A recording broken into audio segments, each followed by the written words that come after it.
Atualmente, o período britânico conhecido como Regência vem inspirando diversos livros, filmes e séries. Esse é o caso do novo sucesso da Netflix, a série Bridgerton, que estreou no streaming no dia 25 de dezembro de 2020.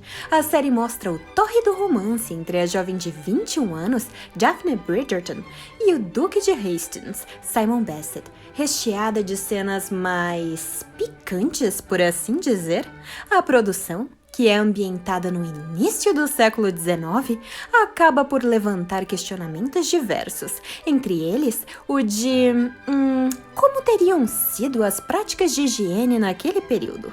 No vídeo de hoje, vamos saber um pouco mais sobre isso, mas antes de começar, precisamos entender quando e o que foi o período britânico conhecido como Regência. A Regência foi um período entre os anos de 1811 e 1820, quando o monarca britânico George III foi considerado incapaz de governar. George sofria com frequentes crises e alucinações e o que era descrito como demência. O monarca também chegou a atentar contra a própria vida.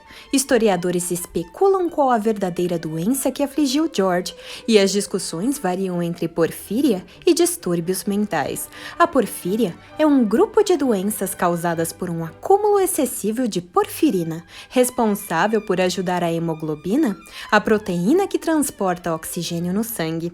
Essa doença pode causar paranoia, alucinações no paciente, entre outros efeitos. No entanto, algumas pesquisas mais recentes sugerem que o verdadeiro problema do monarca poderia ter sido o transtorno bipolar.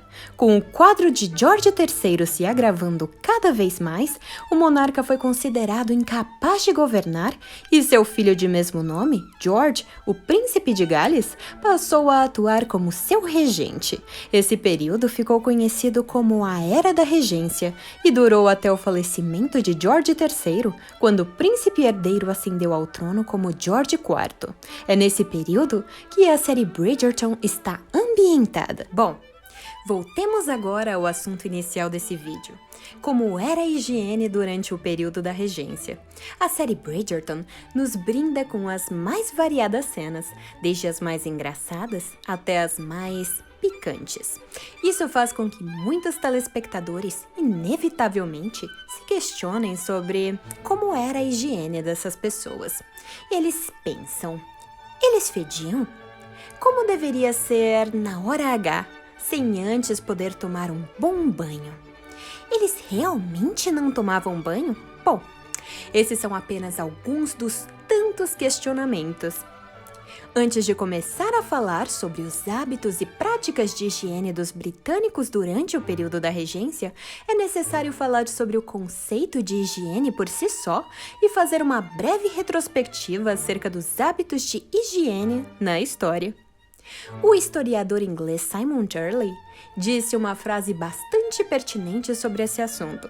Segundo ele, abre aspas, um dos equívocos da história popular é achar que a preocupação com a higiene e o saneamento básico é algo recente e decididamente um fenômeno moderno. Fecha aspas. Quando pensamos em higiene nos séculos passados, nos deparamos com uma grande dose de anacronismo sendo reproduzido por muitas pessoas, especialmente na internet. É bastante comum que muitos acreditem que essas pessoas de séculos atrás, sejam os vitorianos, regencianos e etc., tenham sido sujas. No entanto, tal constatação é feita com base no nosso crivo atual do que é ser limpo ou ter higiene. A questão é, era uma outra época. Havia um outro modo de pensar e, principalmente, não existiam as tecnologias e o saneamento básico que dispomos hoje. Não existia o conforto da água encanada no banheiro, ao menos não para 99% da população. E nem todos esses produtos de higiene pessoal, como pastas dentais em creme, shampoos líquidos e etc. Uma coisa é certa, essas pessoas tinham água, sabão e elas se banhavam. Ponto. Se tornou muito comum a reprodução do equívoco de que essas pessoas no passado se mantinham sujas e assim o faziam porque queriam. E isso está muito longe da realidade. Na verdade, muito do que achamos saber sobre esses hábitos de limpeza dessas pessoas está equivocado, e temos que agradecer a ninguém mais, ninguém menos que um homem de nome H.L. Mencken. Segundo ele, abre aspas, a primeira banheira americana foi instalada e inaugurada em 20 de dezembro de 1842. A banheira ainda era uma novidade na Inglaterra. Foi introduzida em 1828 por Lord John Russell e seu uso ainda estava restrito a uma pequena classe de entusiastas. Além disso, a banheira inglesa, como é agora, era um artifício insignificante e inconveniente. Na verdade, pouco mais que uma glorificada tina de porcelana, e enchê-la e esvaziá-la exigia a presença de um criado. Tomar banho, de fato, era uma cerimônia um tanto complicada, e Lord John, em 1835, era considerado o único homem na Inglaterra que ainda fazia isso todos os dias. Fecha aspas. O que acharam? Muito interessante, não? Pena que cada uma dessas palavras seja uma grande e completa mentira. Essa manchete, escrita por Mencken em dezembro de 1917 para o Evening Mail de Nova York, ajudou a dar os primeiros passos para moldar esse nosso imaginário consideravelmente recente de que as pessoas que viveram séculos antes de nós eram sujas. Não era o caso. De acordo com Mencken, ele escreveu essa lorota apenas para aliviar a tensão popular devido à guerra e, na época, achou que havia realizado um grande feito. No entanto, o que esse jornalista nunca previu é que tais alegações não seriam interpretadas como sendo mera balela, e sim como dados reais que passariam a se tornar uma crença padrão em nossa sociedade até os dias atuais. Mencken tentou escrever diversos artigos posteriores a fim de consertar o estrago, mas ele já estava feito. Porém, ao contrário da história de Mencken, existem diversos registros através do tempo que nos ajudam a provar que os humanos, em uma ampla variedade de culturas, nutriram diversas práticas e modos de se manterem limpos. É possível citar os banhos romanos, as tendas de suor dos nativos americanos e até as saunas gregas. Em outras palavras, a consciência de estar limpo definitivamente não é um fenômeno do século 20 e 21. No entanto, é óbvio que as práticas de higiene variaram drasticamente ao longo dos séculos e dos milênios, por uma série de razões. A lacuna informativa que temos acerca dos rituais de higiene muitas vezes se deve ao simples fato de que os humanos têm o costume de anotar acontecimentos importantes no mundo e em suas vidas, mas raramente registram coisas banais e cotidianas como um banho ou uma limpeza nos dentes. Até mesmo a Idade Média, onde para muitos existia um consenso de que as pessoas evitavam o banho, é alvo de debate. Isso porque a Europa desse período divergia muito entre as influências romanas e orientais no que tange os banhos. Durante o início da Idade Média, algumas casas de banho ainda existiam pela Europa. No entanto, alguns grupos e doutrinas religiosas passaram a condenar tal hábito. As casas de banho passaram a ser acusadas de propagar pecados e autoindulgências. Tudo se intensificou com o início da peste negra na Europa.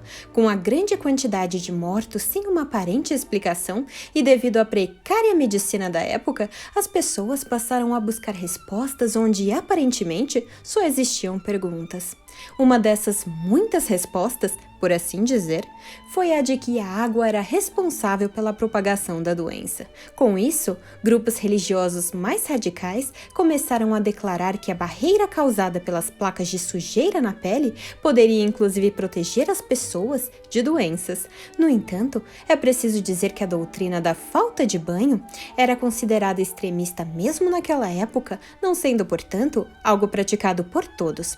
Com o passar dos séculos, já no Renascimento, as pessoas passaram a se preocupar cada vez mais com os banhos e outras práticas de higiene. Na Inglaterra do século XVI, por exemplo, Henrique VIII mandou instalar banheiras em 2 de seus palácios e sua filha, a Rainha Elizabeth I, instalou o primeiro banheiro interno no Castelo de Windsor. Tais práticas de higiene não eram voltadas apenas às classes mais altas, embora fossem mais fáceis para elas.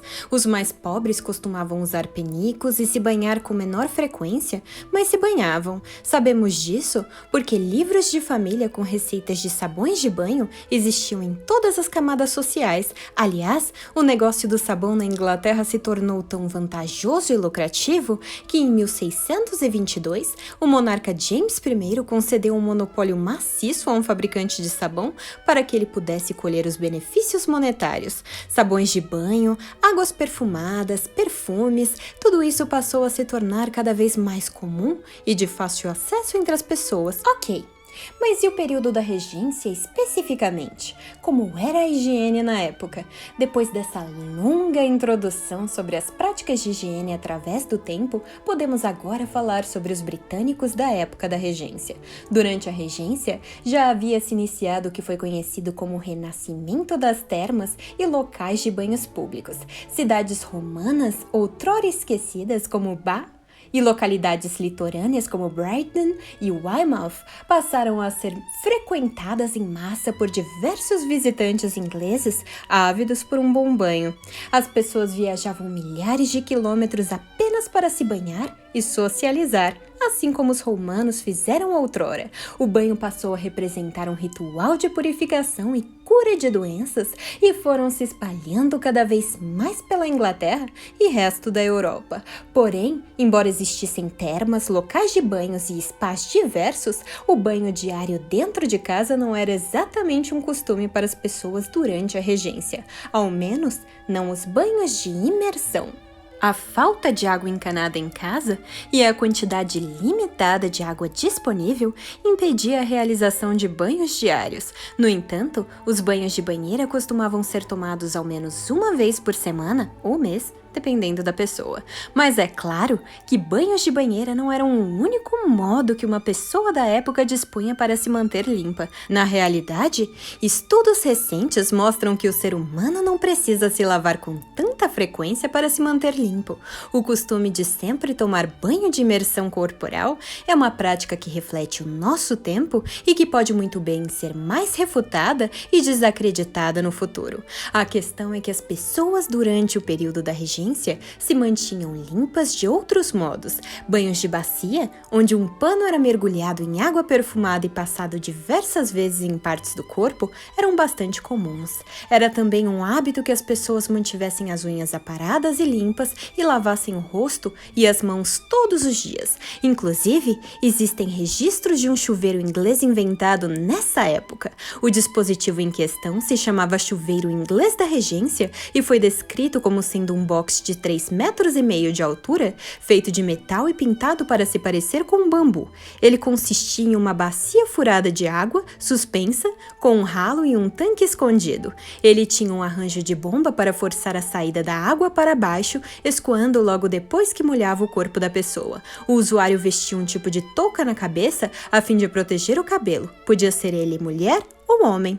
Este provavelmente não era um dispositivo popular, tendo sido adquirido apenas pelos mais ricos, mas o fato de que ele tenha existido dá suporte à ideia de que a limpeza não era algo indesejável, como costuma ser presumido por tantos atualmente. Além desses chuveiros e dos banhos de bacia, existia sempre presente banheira. Os tamanhos poderiam variar desde enormes estruturas utilizadas para banhos comunitários até as pequenas banheiras para casa. Existiam banheiras maiores para a imersão total do corpo e menores para a imersão na altura do quadril. Banheiras portáteis costumavam ser mais comuns, pois podiam ser transportadas para vários cômodos diferentes. Essas banheiras podiam ser feitas em mármore, madeira, metal ou porcelana. Bidê para a lavagem de partes íntimas e lavatórios para a lavagem do rosto e das mãos eram acessórios comuns em todas as casas inglesas. Bom, agora vou falar um pouco sobre alguns itens de higiene pessoal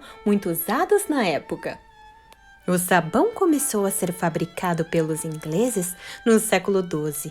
Com a invenção da soda cáustica para sua fabricação, esse item de higiene se tornou acessível para todos. Foi durante o período da regência que o cientista francês Louis Pasteur afirmou que uma boa higiene pessoal reduziria a propagação de doenças. Durante as primeiras décadas do século XIX, a fabricação do sabão ainda era um processo longo e complicado. Os impostos exorbitantes sobre esse item na época faziam com que o bom sabão fosse algo muito caro.